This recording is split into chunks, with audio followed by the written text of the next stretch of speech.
quanta gente ci sta? Buonasera a tutti e bentornati a Liberamente, variazioni e scorribande qui su Radio Libertà.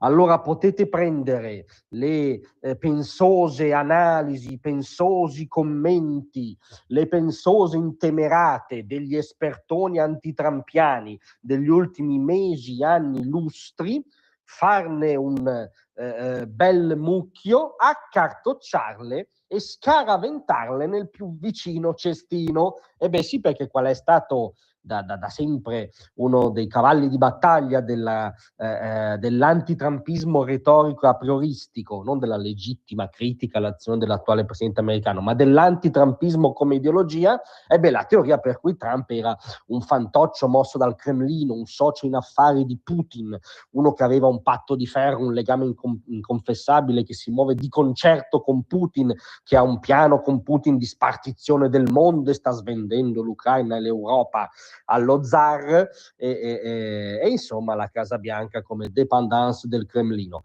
Cosa succede oggi? Succede che le forze speciali degli Stati Uniti hanno sequestrato una petroliera battente bandiera russa, mandando ovviamente su tutte le furie Mosca, a partire da Lavrov e tutti i gerarchi putiniani a seguire. La nave si chiama Marinera, è stata abbordata in mezzo all'Atlantico dopo un inseguimento partito nelle acque delle Antille. La nave nel frattempo, la petroliera, si chiamava Bella 1 e batteva la bandiera della Guyana, poi inseguita dalle forze americane ha cambiato nome e frettolosamente ha cambiato anche registrazione, ovviamente ha dipinto una bandiera russa per, diciamo, suggerire di avere la protezione del Cremlino, protezione che, come ben sa quel tiranno ora in carcere a New York, vale zero se l'America decide di mostrare la propria potenza. L'America ha sequestrato questa petroliera che era una delle abituali petroliere della flotta ombra di contrabbando, che contrabbandava petrolio dal Venezuela all'Iran, dal Venezuela alla Cina, e che faceva parte appunto di questo asse oggettivo delle potenze antidemocratiche, antioccidentali, che aveva nel Venezuela di Maduro il suo hub nel continente americano. Tra l'altro Mosca nelle ultime ore aveva mandato uno schieramento di scorta a questa petroliera, pare anche un sommergibile nucleare, che comunque non è arrivato in tempo, e comunque gli americani l'hanno sequestrata.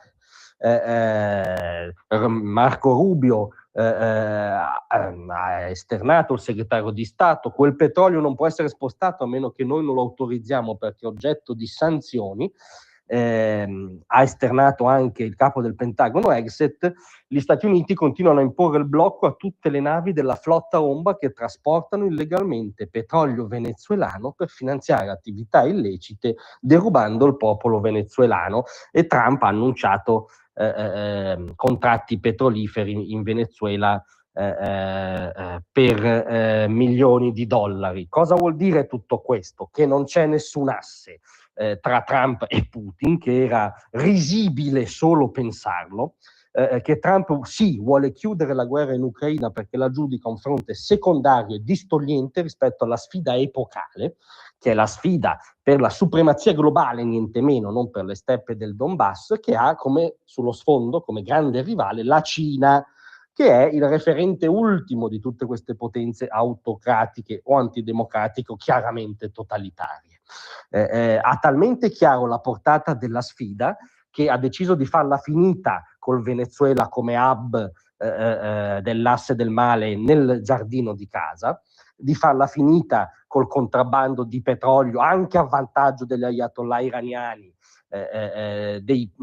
quelli che si definivano protetti di Putin come Maduro. Ha sequestrato una petroliera battente bandiera russa. Insomma, no, non c'è nessun asse tra Trump e Putin. Trump ha chiaro le sfide epocali, si muove di conseguenza e postilla, come ha detto lui oggi, se Russia e Cina temono la NATO è solo perché nella NATO ci sono gli Stati Uniti. Vediamo di ricordarcelo. Grazie a tutti, a domattina.